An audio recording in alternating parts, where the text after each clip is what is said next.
मुखं करोति वाचालं पंगुं लंघयते गिरिं यत्कृपातमहं वन्दे श्रीगुरुं दीनतारिणं परमानंदमाधवं Shri चैतन्येश्वर। So Hare Krishna Mataji and Prabhuji, Dandavat Pranam. So thank you so much for joining the Japa session. So आज का जो हमारा टॉपिक है वो हम ये जानने का प्रयास करेंगे कि कृष्ण भक्ति में हमारा उद्देश्य कैसा होना चाहिए और हमारी अपेक्षाएं कैसी होनी चाहिए। इसके बारे में आज हम थोड़ा सा चर्चा करेंगे भगवत गीता के कुछ श्लोकों के आधार पर। तो Prabhupada ji books are the basis बोलते हैं और वो हमेशा ये दो चीज़ों के बारे में बहुत ज़्यादा स्ट्रेस करते हैं कि आपको भगवत गीता और भागवतम पढ़ना चाहिए। ऑफ कोर्स चैतन्य चरितामृत और भक्ति रसामृत सिंधु ऐसे भी ग्रंथ हैं ईशोपनिषद हमारे पास। बट भगवत गीता और भागवतम पे बहुत ज़्यादा स्ट्रेस दिया जाता है क्योंकि भगवत गीता में हमें तत्व ज्ञान बहुत अच्छे से पता चलता है और जो हमें पता चला है उसके बारे में जो एग्जाम्पल्स हैं जो लीलाएं हैं वो हमें श्रीमद् भागवतम से पता चलती हैं। तो तत्व ज्ञान भगवत गीता से और लीला का ज्ञान जब भागवतम से मिलता है तब हमारी अंडरस्टैंडिंग ठीक हो जाती है। तो अगर कोई रिश्ता हम बना रहे हैं और अगर हम जानना चाहते हैं कि वो रिश्ता कितना दृढ़ है, वो कब पता चलता है? जब मुश्किल आती है। अगर कोई रस्सी है वो कितनी दृढ़ है, मतलब कितना स्ट्रेंथ है उसमें, ये कब पता चलता है? जब उसमें खिंचाव आता है। तो जितना खिंचाव आएगा उस टाइम पे वो कितना सस्टेन करेगा, कितना तक वो सरवाइव करेगा, उसके ऊपर हम बता सकते हैं कि वो रस्सी कितनी मतलब दृढ़ है। राइट। तो वैसे ही रिश्ते जब हम बनाते हैं तो पता है हमको कि देखो जब खुशी होती है, जब सब कुछ अच्छा चल रहा होता है, तो सब लोग हमारे रिलेटिव हैं, सब लोग हमारे फ्रेंड्स हैं, पूरी दुनिया हमें एकदम ऊपर उठाएगी। लेकिन जब हम नीचे गिर जाएंगे, जब हम बहुत दुखी हैं, बहुत कुछ खो चुके होते हैं लाइफ टाइम में, उस टाइम पे हमारे पास कौन आता है? वही रियल फ्रेंड है। तो one who actually continuous in thick and thin times, यानी सही वक्त में और बुरे वक्त में, अच्छे वक्त में बुरे वक्त में जो साथ आता है वही तो रियल फ्रेंड होता है, वही तो रियल रिलेटिव होता है, isn't it? तो वैसे ही जब हम भक्ति के बारे में बात करते हैं तब हमें ऐसा ही स्टैंडर्ड मेंटेन करना चाहिए क्योंकि भक्ति में भी हम क्या कर रहे हैं? हमारा कृष्ण के साथ जो संबंध है उसको पुनः स्थापित कर रहे हैं। कृष्ण के साथ हमारा संबंध ऑलरेडी है, लेकिन पुनः स्थापित करना मतलब हम जानने का प्रयास कर रहे हैं कि एक्चुअल में रिलेशन क्या है और उस रिलेशन में हमें क्या करना चाहिए। तो जब हम रिलेशन की बात करते हैं तो जो हमारे भौतिक स्तर पर रिलेशंस होते हैं उसी प्रकार कुछ प्रिंसिपल्स या फिर कुछ सिद्धांत होते हैं जो हमें भक्ति में भी इम्प्लीमेंट होते हैं। जैसे मैंने एग्जाम्पल दिया कि जब बुरा वक्त चलता है उस टाइम पे हमारे साथ कौन रहता है, उसी को हम सच्चा दोस्त या सच्चा मित्र या फिर सच्चा रिलेटिव, सच्चा संबंधी मानते हैं। वैसे ही कृष्ण को भी लगेगा ना कि ये मुश्किल समय में, बुरे वक्त में मेरे प्रति कितना विश्वास रखता है। राइट। तो हम भगवत गीता के थ्रू इसको थोड़ा सा और जानने का प्रयास करेंगे क्योंकि अगर हम फेथ की बात करते हैं, विश्वास की बात करते हैं, राइट, निष्ठा की बात करते हैं, तो ये पता कब चलेगा कितनी श्रद्धा है, कितनी निष्ठा है? ये तभी पता चलेगा जब हमारे जीवन में मुश्किलें आ रही है, हमारा बुरा वक्त चल रहा है, तभी पता चलता है। नारद मुनि एक जोकिंग वे में, हंसी मजाक में कृष्ण के साथ बोलते हैं कि ओ कृष्ण, ये पांडव जो है ना ये बहुत ही अद्भुत है। ये जब से तुम्हारे संग में आए इनका राज्य चला गया, इनको तो जिंदा जलाने का प्रयास किया गया, इनकी पत्नी का वस्त्र अपहरण हो गया। राइट। लेकिन इनके मतलब इनको आपके संग में आने के बाद इनको वनवास भी मिला, लेकिन किसी भी परिस्थिति में इनको आपके प्रति प्रेम कम नहीं हुआ, उल्टा बढ़ते ही जाता है। और ऊपर से हम देखते हैं कि कुंती महारानी के जो प्रेयर्स होते हैं उसमें कुंती महारानी बोलती है कि कृष्ण मुझे और दुख दो ताकि आपकी स्मृति रहे। तो बहुत बार हमें लगता है कि एक्चुअल में भक्ति में आने के बाद मेरा जीवन सुखमय हो जाएगा, आनंदमय हो जाएगा। लेकिन हम देखते हैं कभी कभी कि भक्ति में आने के बाद ना कभी कभी प्रॉब्लम ज्यादा लगने लगती हैं। मतलब भक्ति में आने से पहले जितना हम फ्रस्ट्रेटेड थे, कभी कभी भक्ति में आने के बाद और ज्यादा फ्रस्ट्रेट हो जाते हैं। क्यों? क्योंकि हमारा डेफिनेशन जो है भक्ति का कि मैं भक्ति में आऊंगा तो मेरी चीजें ठीक हो जाएगी, मेरा अच्छा टाइम शुरू होगा, यही हमें लगने लगता है। लेकिन वही अगर बुरा टाइम शुरू हो जाए और बहुत मुश्किलें आ जाए तो बहुत मुश्किल होता है उस सिचुएशन में संभालना अपने आप को। क्यों? क्योंकि हमको कोई नहीं देख रहा था, हमें कोई आश्रय नहीं दे रहा था, इसीलिए तो हम भगवान का आश्रय ले रहे हैं। और भगवान का आश्रय लेने के बाद में भी अगर मेरी सिचुएशन नहीं बदल रही है, मेरा बुरा वक्त चल रहा है, तो अब मैं कहाँ जाऊं? देखो, मैं भगवान के पास नहीं था, तो एटलीस्ट एक होप तो था कि मैं भगवान के पास जाऊंगा तो फिर ठीक हो जाऊंगा। अब मैं भगवान के पास रहकर भी मैं ठीक नहीं हो रहा, तो अब मैं कहाँ जाऊं? राइट? तो ये बहुत मतलब डिफिकल्ट सिचुएशन होता है हैंडल करने के लिए। बहुत बार भक्ति में हम समझ ही नहीं पाते कि हमारा जीवन कहाँ जा रहा है, क्योंकि जो हमें होप दे रहा है अगर वही होपलेस हो जाए, राइट, तो बहुत मुश्किल होता है। तो ये फर्क होता है नॉर्मल भक्तों में और जिसमें बहुत परिपक्वता है, जो मेच्योर डिवोटीज, एडवांस डिवोटीज होते हैं उनमें और नॉर्मल डिवोटीज में यही फर्क होता है। जैसे श्रीवास प्रभु क्लास में बोल रहे थे संडे को कि जो बहुत अच्छे एडवांस भक्ति में होते हैं उनको बुरा टाइम भी भगवान की कृपा ही लगती है। और जो नॉर्मल भक्त होते हैं उनको सिर्फ कृपा मतलब अच्छा टाइम चलना, जो मैं चाह रहा हूँ मुझे मुझे वो मिलना, ये अच्छा है, ये कृपा है, ऐसा समझने लगते हैं। लेकिन जो एडवांस भक्त होते हैं, बहुत ही उत्तम अधिकारी होते हैं, मध्यम अधिकारी होते हैं, बहुत सारे एडवांस डिवोटीज जो होते हैं, उनको लगता है कि देखो भगवान जो भी दे रहे हैं ना, वो कृपा ही है। बुरा है, अच्छा है, सुख है या दुख है, ये एक्चुअली भगवान की कृपा ही है। तो हर वक्त भगवान की कृपा को देख पाना ही एक्चुअली बुद्धिमत्ता का एक संकेत है, भक्ति में आगे बढ़ने का एक सिम्टम है। अगर आपको लग रहा है कि आपने भक्ति में आगे बढ़े हो, तो आपको चेक करना चाहिए, क्या दुख के समय में मेरा कृष्ण के प्रति निष्ठा बढ़ रहा है या कम हो रहा है? मेरा जो विश्वास है उनके प्रति वो बढ़ रहा है या कम हो रहा है? मेरी जो सर्विस है वो बढ़ रही है या कम हो रही है? क्यों? क्योंकि अगर कम हो रही है, इसका मतलब हमारी भक्ति भी कंडीशनल हो गई। मतलब हम लोगों से तो अपेक्षा कर रहे हैं कि हमारे बुरे वक्त में भी वो हमारे साथ रहे, लेकिन हम कृष्ण से अपेक्षा कर रहे हैं कि बुरा वक्त होना ही नहीं चाहिए। तो मतलब ये तो संबंध का सिद्धांत है ही नहीं, isn't it? तो हम इसको थोड़ा सा और समझने का प्रयास करेंगे।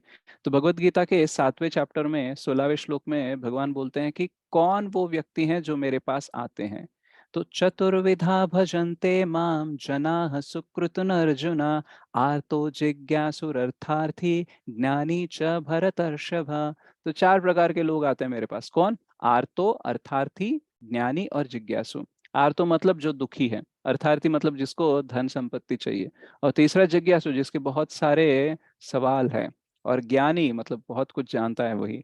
तो अगर कलयुग में देखा जाए तो 90 से लेकर 99% लोग जो दुखी हैं वही भगवान के पास आते हैं। तो जब दुख था तभी हम भगवान के पास आए, तो हमें एक और चीज समझनी चाहिए कि जैसे जैसे दुख बढ़ेगा हम भगवान के और निकट जाएंगे। ये सिंपल लॉजिक है, लेकिन ये हमको समझ में नहीं आता है। हमें लगता है कि दुख था इसलिए भगवान के पास आया, अब मैं सुखी हो जाऊंगा, राइट? ये भी ठीक है, ये भी हो सकता है कभी कभी, लेकिन हमें और बारीकी से समझना चाहिए कि जिसकी वजह से मैं भगवान के पास आया, शायद उसकी वजह से मैं भगवान के और पास जा सकता हूँ, इतना पास कि शायद मैं भगवान के साथ ही रह जाऊं। तो जो कष्ट है वो केवल बुरा नहीं होता है, वो एक्चुअली अच्छा भी हो सकता है। क्यों? क्योंकि उसी ने तो हमारे जीवन में भगवान को लेके आया। तो उस कष्ट को हम दोष क्यों दें आगे जाके, अगर हम भगवान के पास आने के बाद में भी वो कष्ट आ रहा है तो, right? So we should not blame any kind of pain, any kind of crisis. हमारे जीवन में भक्ति में आने के बाद में भी बहुत सारी चीजें हो सकती हैं। जैसे कि बहुत सारा बुरा हो सकता है, हमारी जॉब चली जा सकती है, हमारा बिजनेस ठीक ना हो सकता है। जैसे प्रभुपाद जी ने सोचा था कि मैं बिजनेस अच्छे से बढ़ाऊंगा, उससे जो पैसा आएगा भक्ति का प्रचार करने में लगाऊंगा, ऐसा उन्होंने सोचा था। लेकिन चल ही नहीं रहा था बिजनेस, और उनकी फैमिली नहीं सपोर्ट कर रही थी, ना ही उनके गुरु बंधु सपोर्ट कर रहे थे, ना ही देश सपोर्ट कर रहा था, कोई सपोर्ट नहीं कर रहा था। 1922 में उन्होंने एक्चुअली स्टार्ट किया था। उनको इंस्ट्रक्शन मिला था कि पाश्चात्य देश में आपको जाके प्रचार क्यों नहीं करना चाहिए, ऐसा उन्होंने बोला था अपने भक्ति सिद्धांत सरस्वती ठाकुर ने। बिकॉज आप पढ़े लिखे हो तो आपको प्रचार करना चाहिए, इजंट इट, इंग्लिश में। तो फिर क्यों नहीं कर रहे हो? तो मतलब ये एक ऐसा इंस्ट्रक्शन दिया था कि आपको प्रचार करना चाहिए। तो 1922 से लेकर 1966 तक प्रभुपाद जी ने बहुत सारी कोशिश की है, राइट? लेकिन क्या हुआ? उतना रिजल्ट नहीं आया, लेकिन उसके बाद में उनका बहुत रिजल्ट आना शुरू हो गया था। और ये पूरे दरमियान में क्या कष्ट कम हुए थे?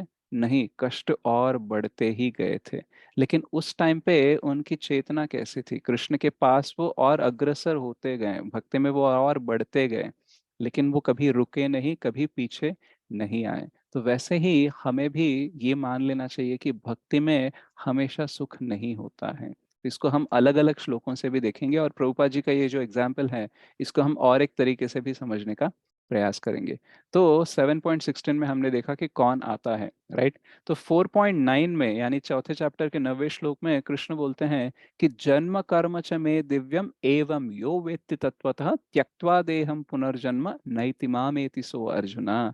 जो ये समझ ले कि मेरा जन्म और कर्म दिव्य है, और वास्तव में वो क्या है ये वो जो समझ लेता है, उसको ये देह त्यागने के बाद फिर से एक और देह लेने की जरूरत नहीं है। मतलब टेक्निकली फिर से जन्म लेने की इस भौतिक जगत में जरूरत नहीं है।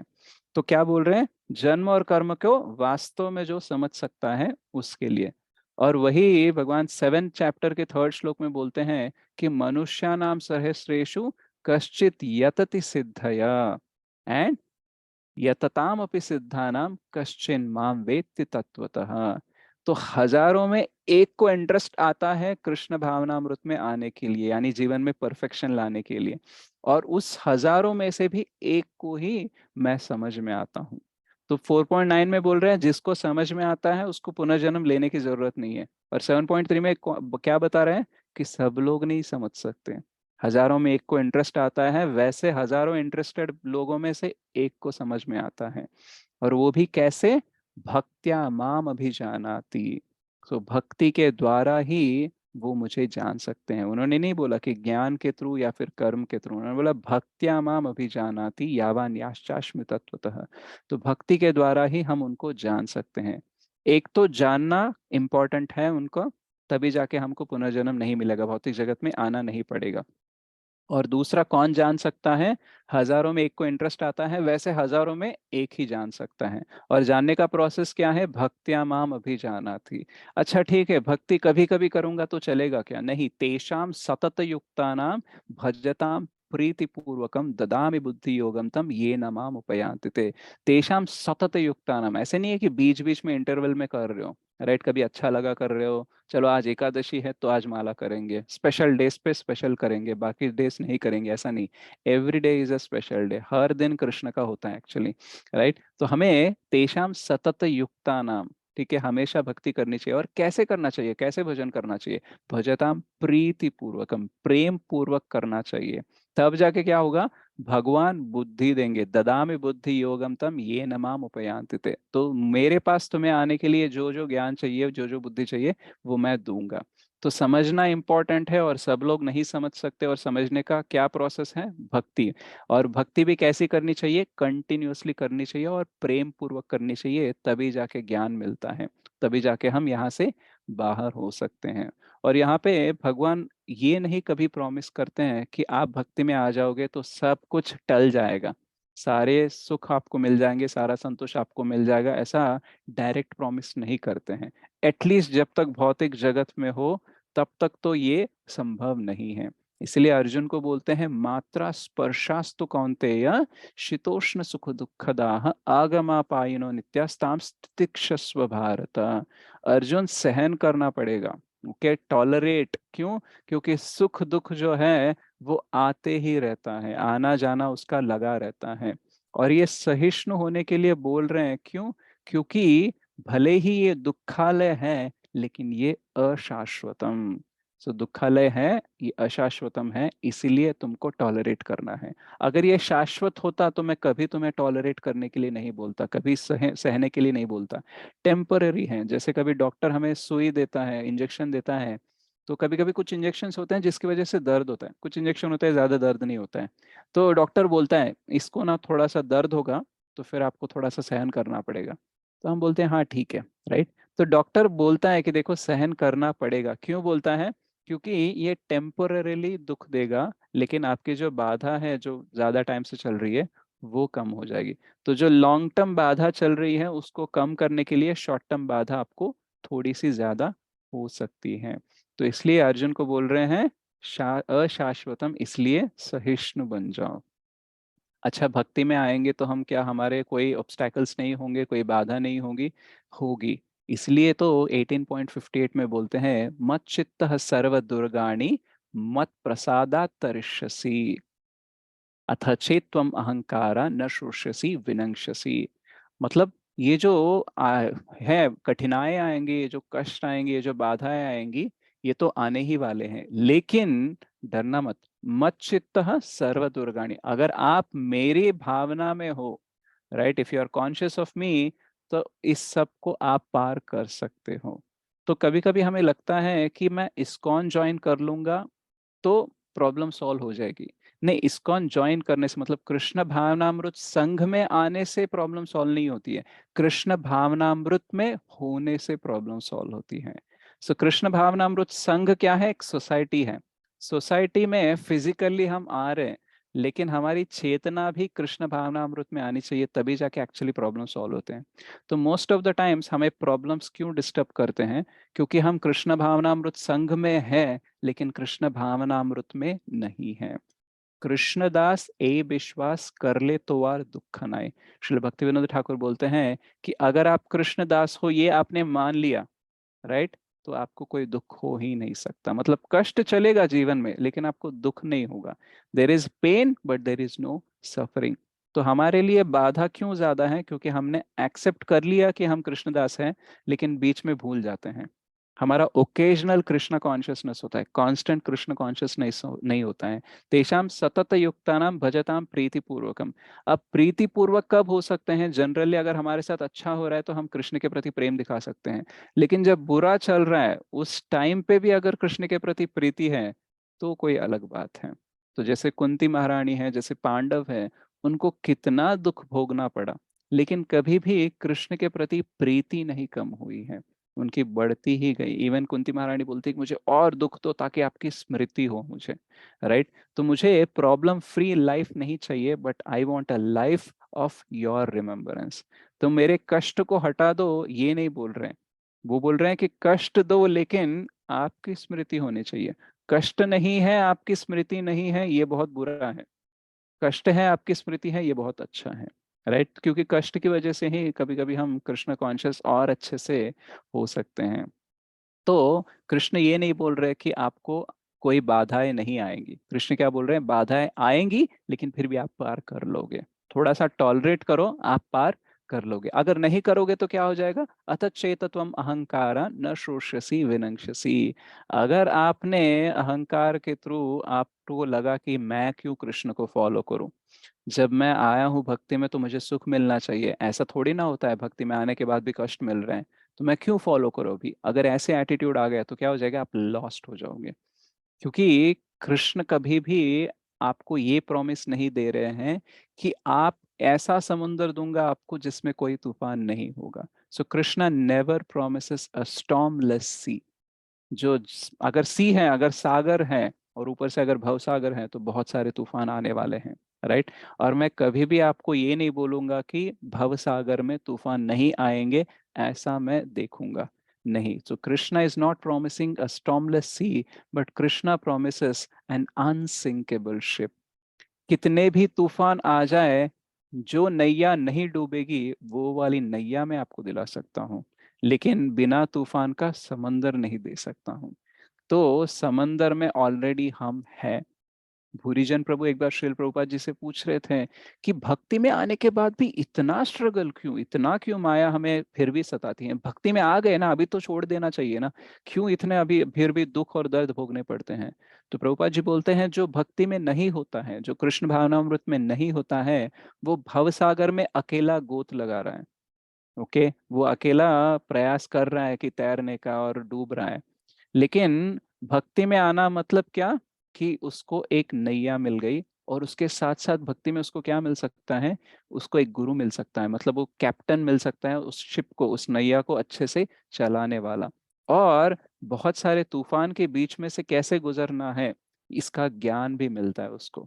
लेकिन ये विषय आपको हमेशा याद रखना है कि भले ही आपको एक नैया, एक कैप्टन और नॉलेज मिल गया, लेकिन फिर भी अभी भी वो जो नैया है भवसागर में ही है।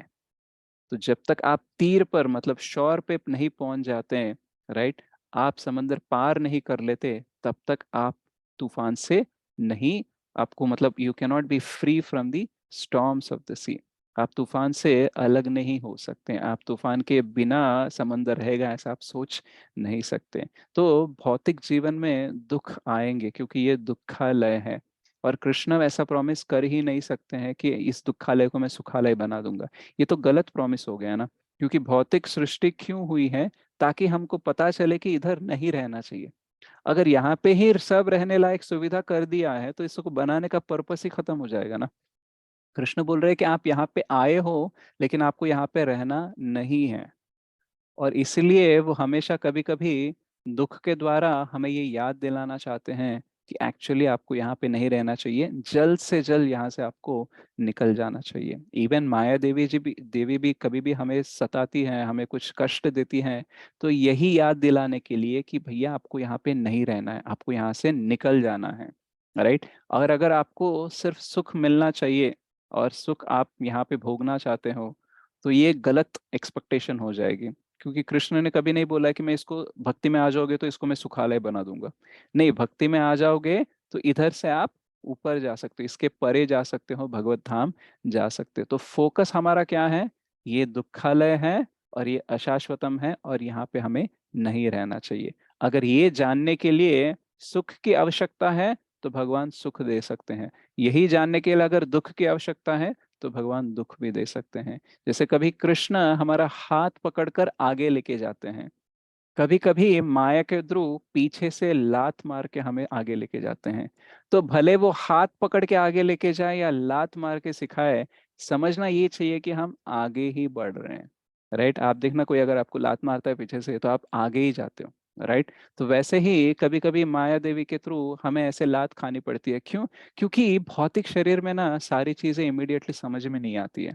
राइट। सब कुछ मीठा मीठा बोल के हम ठीक नहीं कर सकते हैं। जैसे डॉक्टर क्या करता है, अगर उसको लगता है कि दवाई से काम हो जाएगा तो वो दवाई दे देगा। लेकिन कुछ दवाई मीठी होती हैं, जैसे आप कब कफ सिरप पियोगे तो मीठी होती है, लेकिन सारी दवाई सारी गोलियां मीठी नहीं होती है, तो कड़वी होती है। तो ठीक करने के लिए बीमारी कभी कभी कड़वी गोलियां देनी पड़ती हैं। कभी कभी वो गोलियां भी काफी नहीं होती तो इंजेक्शन देना पड़ता है। और कभी कभी रोग इतना बड़ा होता है कि पेट को काट कर कुछ ना कुछ पुर्जे अलग करने पड़ते हैं, ठीक करना पड़ता है। तो हमें क्या करना चाहिए? डॉक्टर को समर्पित करना चाहिए, बोलना चाहिए कि आप दवाई दो तो मैं दवाई लूंगा, इंजेक्शन से ठीक होगा तो इंजेक्शन लूंगा, अगर कुछ काटना है बॉडी में और सर्जरी करनी है तो भी आप करो, लेकिन मेरे को ठीक करो। तो डॉक्टर के पास जब हम जाते हैं तब हमें ये अपेक्षा नहीं रहना चाहिए कि ये डॉक्टर मुझे बिल्कुल दर्द नहीं देगा, बट हमें विश्वास ये होना चाहिए कि भले ही ये डॉक्टर दर्द देगा लेकिन मेरे को ठीक करेगा। तो कृष्ण के पास जब हम आते हैं हमें ये नहीं सोचना चाहिए कि हमें दर्द नहीं होगा, दुख नहीं होगा, बट ये विश्वास होना चाहिए कि दर्द हो दुख हो कुछ भी हो, फिर भी ये मुझे यहाँ से बाहर निकाल देंगे। टेम्पोररीली थोड़ा सा और पेन बढ़ सकता है, कष्ट बढ़ सकता है, लेकिन परमानेंटली ये जो भौतिक शरीर है इसका खत्म हो जाएगा और मैं आध्यात्मिक शरीर लेकर सच्चिदानंद विग्रह के पास फिर से जा सकता हूँ। तो ये जब विश्वास होता है तब क्या होता है कि हमें शांति मिलती है। तो दुख के दरमियान एक डिवोटी जो होता है, एक भक्त जो होता है, वो डिस्टर्ब नहीं होता है और उसे पता है कि this is all the part of the process. जैसे प्रभुपाद जी को पता था कि ये मुश्किल काम है और जितना भी मुश्किल आए वो कभी रुके नहीं। जैसे जब वो जलदूत पे जा रहे थे तो दो दो हार्ट अटैक आए थे उनको, लेकिन वो रुक कर नहीं गए। इवन वहां पे जाने के बाद भी परिस्थिति उनके फेवर में नहीं थी, उतनी अनुकूल नहीं थी, लेकिन फिर भी वो प्रोसेस को आगे लेके गए। आज की डेट में अगर एक मंदिर बनाना है ना, कितना स्ट्रगल होता है, अगर आप सर्विस में हो तो आपको पता चलेगा। और तब आपको पता चलेगा कि प्रभुपाद जी कितने अद्भुत हैं, क्योंकि 12 साल में उन्होंने फ्रॉम स्क्रैच 108 मंदिर बनाए थे। कुछ भी नहीं था कृष्ण भावनामृत के बारे में और उन्होंने 108 मंदिर बना दिए। आज पूरे विश्व भर में 600 से भी ज्यादा, ऑलमोस्ट 1000 तक सेंटर और मंदिर है। फिर भी एक मंदिर एक सेंटर बना के उसको चलाने में कितनी मुश्किल होती है, कितने लोग लगते हैं, कितना पैसा लगता है। हमें लगने लगेगा कि यार प्रभुपाद जी ने तो मतलब ये तो अद्भुत है, हमारे मतलब कल्पना के परे हैं उन्होंने जो किया है। और वो 1922 से लेके 1966 और आगे कितना स्ट्रगल किया उन्होंने, कितनी बाधाएं आई, उस टाइम को वो कैसे नेविगेट की, ये सब जानने के लिए आपको श्रील प्रभुपाद लीलामृत पढ़ना चाहिए। उसमें हमें पता चलता है कि कितना प्रभुपाद जी ने सहा है। राइट। मतलब शुद्ध भक्त है वो तो जनरली हमारा डेफिनेशन क्या है, भक्ति में आएंगे तो सुख शांति मिलनी चाहिए, लेकिन प्रभुपाद के जीवन में ऐसा हम देखते ही नहीं है। ना उनकी पत्नी ने साथ दिया, ना उनके बच्चों ने साथ दिया, ना उनके गुरु बंधु ने साथ दिया। तो बहुत लोगों ने मतलब कुछ कुछ स्तर पर दिया है, लेकिन जब व्हेन ही मोस्टली नीडेड, जब उनको सबसे ज्यादा जरूरत थी, तब उनको किसी ने हेल्प नहीं किया था। लेकिन फिर भी उनका मिशन जारी था। जो महाप्रभु की भविष्यवाणी थी कि पृथ्वी ती आछे नगराति ग्राम, सर्वत्र प्रचार हुए मोरा नाम, उसको सच करने के लिए प्रभुपाद जी ने अपने गुरु महाराज का ऑर्डर फॉलो किया, और आज पूरे विश्व भर में कृष्ण भावनामृत दिया है। तो भक्ति मतलब अमृत मिलेगा, लेकिन हमेशा अमृत मिलेगा इसकी गारंटी नहीं है। जैसे अगर सागर मंथन लीला में देखा जाए, तो जो देवतास होते हैं उनको हम मिक्स्ड डिवोटीज बोलते हैं, या फिर मिक्स्ड डिवोशन बोलते हैं। यानी उनको एक तरफ से भौतिक इच्छाएं भी रहती हैं, और दूसरी तरफ से उनको भगवान की सेवा करना है, ये भी रहता है। तो इसलिए हम देखते हैं कभी कभी देवता लोग बहुत ही सुख भोगते रहते हैं, और एकदम से राक्षस उन पे अटैक करते हैं, दुखी हो जाते हैं, विष्णु के पास जाते हैं, विष्णु कोई सोल्यूशन देते हैं, फिर से वो जीत जाते हैं। और फिर कुछ टाइम बाद क्या होता है, फिर से उनका कुछ भोग इच्छा ज्यादा हो जाता है, वो फिर से फॉल डाउन हो जाते हैं, फिर से राक्षस अटैक करते हैं। तो ये सब चलते ही रहता है। तो यहाँ पे पॉइंट ये है कि अमृत जो था सागर मंथन में, वो देवताओं को मिला। ओके, राक्षसों को नहीं मिला। दोनों ने मेहनत की, लेकिन देवताओं को मिला, ये तो हम जानते हैं। लेकिन यहाँ पे और एक जानने वाली बात ये है कि जो मिश्रम भक्त है उनको अमृत मिला, लेकिन जो सुप्रीम भक्त है उसको तो पॉइजन मिला। तो भगवान शिव जी जो है, महादेव जो है, उनको विष पीना पड़ा। राइट। तो देवताओं को अमृत मिला, जो कि मिक्स्ड डिवोटिस है, मतलब मिश्रम भक्त हैं, और इधर शुद्ध भक्तों को क्या मिला, या पॉइजन मिला। लेकिन आज हम किनकी ज्यादा गुणगान करते हैं, किनका गुणगान ज्यादा करते हैं? हम महादेव का करते हैं, शिव जी का गुणगान ज्यादा करते हैं। आप प्रहलाद महाराज को देख लिए, पांडव देख लीजिए, प्रभु रामचंद्र देख लीजिए, किसी का भी एग्जाम्पल आज हम लेते हैं ना, लाखों हजारों साल बाद भी हम उनका एग्जाम्पल क्यों ले रहे हैं? क्योंकि उन्होंने भगवान के लिए कष्ट भोगे हैं, भगवान के लिए उन्होंने जहर भी पिया है, उन्होंने विष भी पिया है। तो आज हम गुणगान उनका करते हैं। राइट। तो कभी कभी क्या होता है कि हम किसी सन्यासी को देखते हैं, किसी संत को देखते हैं, तो हम उनका आशीर्वाद पाना चाहते हैं, लेकिन हम उनकी तरह बनना नहीं चाहते। जैसे कभी आते हैं कोई सन्यासी, या फिर कभी कभी ऐसा भी होता है कि लोग लॉर्ड बुद्धा के बारे में, या फिर विवेकानंदा के बारे में, या फिर प्रभुपाद जी के बारे में, ऐसे बड़े बड़े भक्तों के बारे में बात करते हैं, लेकिन इतनी इच्छा उनमें नहीं रहती है, इतनी प्रेरणा नहीं रहती है कि वो अपने बच्चों को वैसा बनाए। वो सिर्फ ब्लेसिंग्स चाहते हैं, but they don't want to become that. So similarly हम बहुत गुणगान करते हैं, देखो प्रभुपाद जी ने इतनी मेहनत की, इतना किया, लेकिन प्रभुपाद जी ने जितनी मेहनत की, जितना कष्ट भोगा, उसमें से एक लेश मात्र कष्ट भोगने के लिए हम रेडी नहीं है। राइट। हमें लगता है कि नहीं नहीं, सिर्फ सुख ही चाहिए। राइट। तो प्रभुपाद जी का गुणगान कर रहे हैं, तो प्रभुपाद जी की तरह बनना भी प्रयास करना चाहिए। प्रहलाद महाराज का गुणगान करें, प्रहलाद महाराज के तो 5 साल के बच्चे थे, कभी किसी का बुरा नहीं किया उन्होंने। राइट। फिर भी उनको इतना टॉर्चर सहना पड़ा, लेकिन उस टाइम पे भी उनकी भक्ति कभी रुकी नहीं है। भक्ति का एक कैरेक्टर होता है कि वो अप्रतिहाता है, यानी कोई भी चीज उसे रोक नहीं सकती। लेकिन हमारे इसमें क्या होता है, तेषाम सतत युक्ता नाम नहीं होता है। हमारी भक्ति थोड़े दिन चलती है, फिर डाउन हो जाती है, फिर चलती है, डाउन हो जाती है। तो अप्रतिहाता होनी चाहिए, लेकिन प्रतिहाता क्यों हो रही है? क्योंकि समवेयर हमारी अंडरस्टैंडिंग ठीक नहीं है। जैसे घर का नींव जो होता है, वो स्ट्रांग होगा, तो फिर सारी हवाओं से, भूकंप से वो स्ट्रांग रह सकता है, मतलब सरवाइव कर सकता है। लेकिन उसका फाउंडेशन वीक है, तो वो सरवाइव नहीं करेगा। तो समवेयर भक्ति में हम आ जाते हैं फीलिंग्स और इमोशंस के बेस पर, और थोड़े दिन काम चलाते हैं, लेकिन वो लंबे टाइम तक वो काम नहीं चलेगा। हमें तत्व ज्ञान के थ्रू फाउंडेशन बहुत ही स्ट्रांग बनाना पड़ेगा। जैसे बुर्ज खलीफा 150-160 माला बिल्डिंग है, लेकिन उसके फाउंडेशन में भी बहुत सारा डीप होता है, तभी जाके उतनी बड़ी बिल्डिंग खड़ी हो पाती है।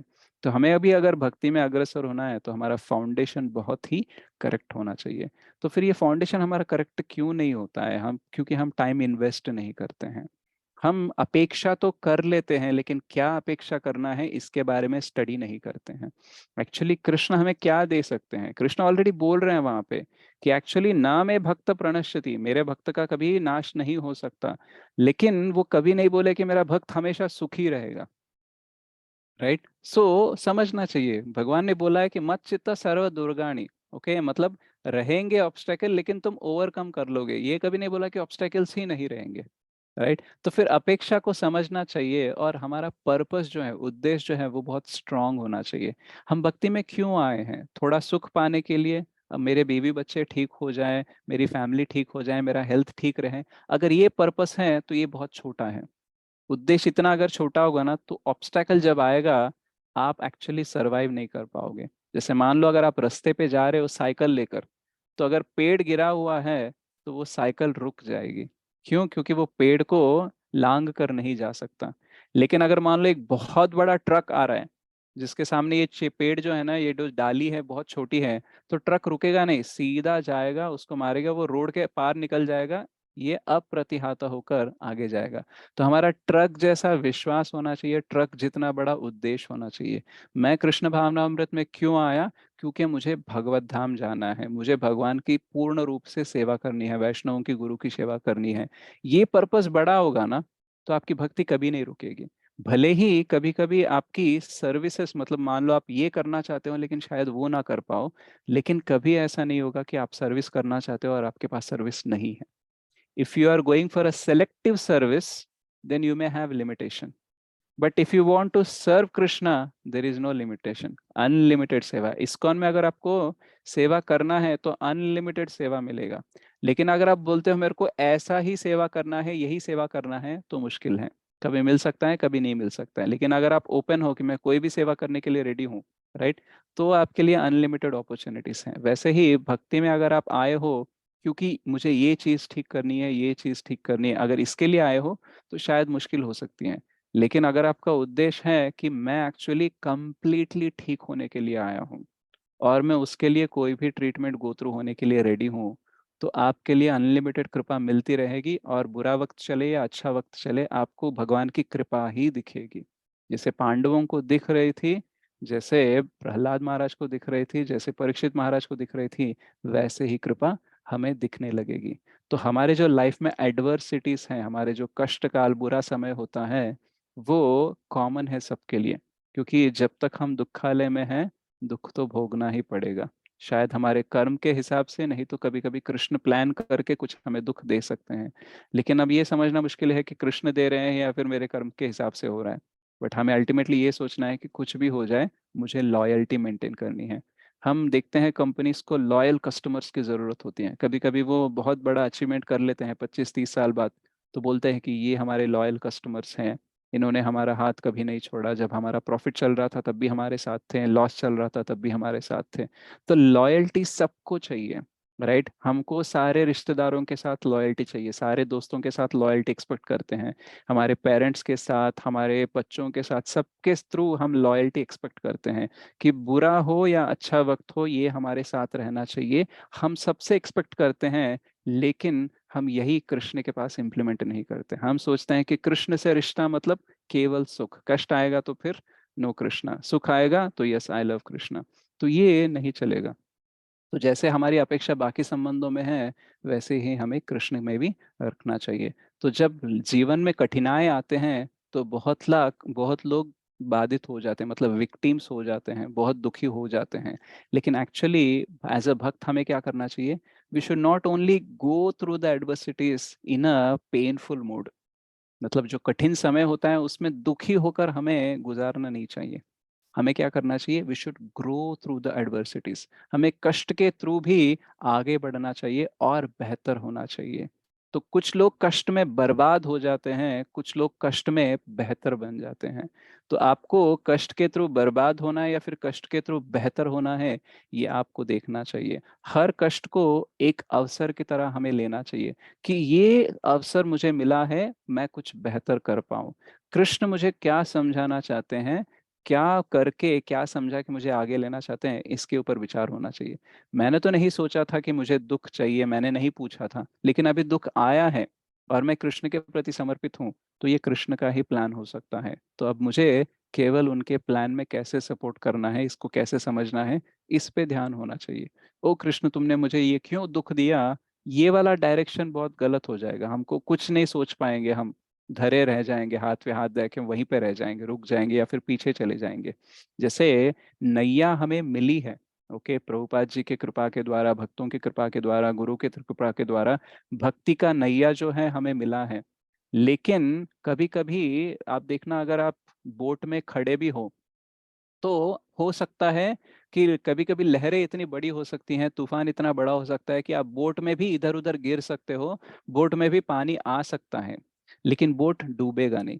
कभी-कभी ऐसा भी हो सकता है कि इतनी बड़ी लहर आएगी कि आपको बोट से बाहर फेंक देगी। तो जब आप बाहर गिर जाओगे या फिर बोट के अंदर गिरोगे, भीग जाओगे, तब आपको एक विषय याद रखना चाहिए कि कुछ भी हो जाए, नैया पकड़ के ही रखो। पानी में फिर से गिर गए, अगर नैया दूर हो गई तो बचना असंभव है। अगर पॉसिबिलिटी बनाए रखनी है तो हमको बोट के पास फिर से जाना होगा और बोट में ही पकड़ के कुछ रहना पड़ेगा। तो सफर मुश्किल है, लेकिन सफर हम तय कर सकते हैं अगर हमारे पास नैया है। अगर नैया नहीं है तो सफर की तो बात छोड़ो, हम तो केवल डूबे ही रह जाएंगे। तो अगर भक्ति में कभी कभी बड़ी लहर, मतलब बड़ी क्राइसिस आ जाती है हमारे जीवन में, शायद जॉब जा सकती है, रिलेशनशिप ब्रेक हो सकता है, हमने कुछ सोचा होगा कुछ और हो जाएगा, लेकिन उस टाइम पे भी हमें भक्ति में बनाए रखना चाहिए। क्योंकि किसके लिए हम कृष्ण के पास आए? क्योंकि हम दुखी थे, इसलिए कृष्ण के पास आए। अगर आज हम और ज्यादा दुखी है और इसमें कृष्ण को छोड़ देंगे, तो फिर हम एक्चुअली बहुत बड़ी गलती कर रहे हैं। जितना भी दुख हो, उसको कृष्णा ही ठीक कर सकते हैं। So no matter how much power the world has to hurt you, but Krishna is all power to heal you. इस पूरे दुनिया में, पूरे दुनिया के लोगों में पता नहीं कितनी शक्ति है आपको दुख देने की, दर्द देने की, लेकिन ये बात आप मानकर चलो कि कृष्ण के पास उससे भी अधिक शक्ति है आपके दर्द को, दुख को कम करने की। तो भले ही टेम्पररीली आपको लगता होगा कि कृष्ण का ट्रीटमेंट नहीं चल रहा है, लेकिन ये वैसे ही है जैसे डॉक्टर इंजेक्शन दे रहा है। जब इंजेक्शन देता है तब पता नहीं चलता है कि डॉक्टर दर्द बढ़ा रहा है या फिर कम कर रहा है, unless you have a philosophical understanding कि ट्रीटमेंट में कभी कभी दर्द ज्यादा हो सकता है। ये अंडरस्टैंडिंग नहीं है तो आपको लगेगा कि डॉक्टर दर्द ही दे रहा है मुझे। तो इंजेक्शन का एग्जाम्पल में हमको समझ में नहीं आता है, अरे ये तो एक क्षण का काम है ना, ऐसे टुच करेगा फिर दुख निकाल देगा। लेकिन वो जो शॉर्ट टाइम होता है ना, वो भक्ति में थोड़ा सा लॉन्ग होता है, और इसलिए हमको समझ में नहीं आता है और हम सहन नहीं कर पाते। इसलिए हमको फिलोसफिकल ग्राउंडिंग बहुत ही स्ट्रांग होनी चाहिए। भागवत और भगवत गीता में हमको अच्छी सी पकड़ होनी चाहिए, अदरवाइज कृष्ण हमारे पकड़ के बाहर हो जाएंगे। अगर कृष्ण को पकड़ के रखना है, धर के रखना है, और हम चाहते हैं कि कृष्ण हमारा हाथ धरे, तो फिर हमको उनकी वाणी और उनके भक्तों के द्वारा जो हमें ज्ञान मिल रहा है, भगवत गीता भागवतम के थ्रू या फिर श्रील प्रभुपाद लीलामृत, तो इनके थ्रू हमें एक्चुअली अपनी ग्राउंडिंग ठीक रखनी चाहिए। अगर ऐसा हो गया तो दुख हो या सुख हो हमको ज्यादा फर्क नहीं पड़ेगा, और आगे जाके लोग हमारा भी गुणगान कर सकते हैं। क्यों? क्योंकि हमने भी वो विष पिया है। जब हमारे जीवन में विष घोल रहा था, विष घुल रहा था, उस टाइम पे हमने अमृत नहीं मिला इसके लिए ना रोए, लेकिन हमने सोचा कि चलो शिव जी को भी विष पीना पड़ा, तो हमको भी शायद थोड़ा सा विष पीना पड़ेगा। और ऐसे हम अपने आप को समझा कर थोड़ा आगे जाएंगे ना, तो अल्टीमेट अमृत जो है वो मिलने ही वाला है। जब हम समंदर के पार जाएंगे, भव सागर के पार जाएंगे, तब हमें पता चलेगा कि all that struggle was worth. जो हमने कठिनाइयों के थ्रू गुजरे थे, शायद उस टाइम पे समझ में नहीं आ रहा था कि ये सब क्यों हो रहा है, लेकिन जब हम पूरा लास्ट में पहुंच जाएंगे ना, तब पता चलेगा कि एक्चुअल में ऐसा क्यों हो रहा है। जैसे हम कभी मूवी देखते हैं तो फर्स्ट हाफ में देखते हैं कि हीरो बेचारा पिटता ही जा रहा है, पिटता ही जा रहा है, विलन बहुत इंटेलिजेंट है, बहुत कुछ करके हीरो का बिजनेस खराब कर रहा है, हीरो की फैमिली को डरा रहा है, धमका रहा है, मार रहा है। तो हीरो पूरा मार ही खा रहा है फर्स्ट हाफ में, लेकिन धीरे धीरे से जब सेकंड हाफ चलता रहेगा, एंड में आएंगे ना, तब पता चलेगा कि हीरो जीत जाएगा। और हीरो को जीतने के लिए जो इंटेलिजेंस चाहिए, पावर चाहिए, जो रिसोर्सेस चाहिए, सब कुछ भगवान सप्लाई करते हैं। तो वैसे ही हमारा भी फर्स्ट हाफ ही चल रहा है। अगर दुख में है हम, ठीक है, अगर सुख में भी है, तो ये फर्स्ट हाफ ही है।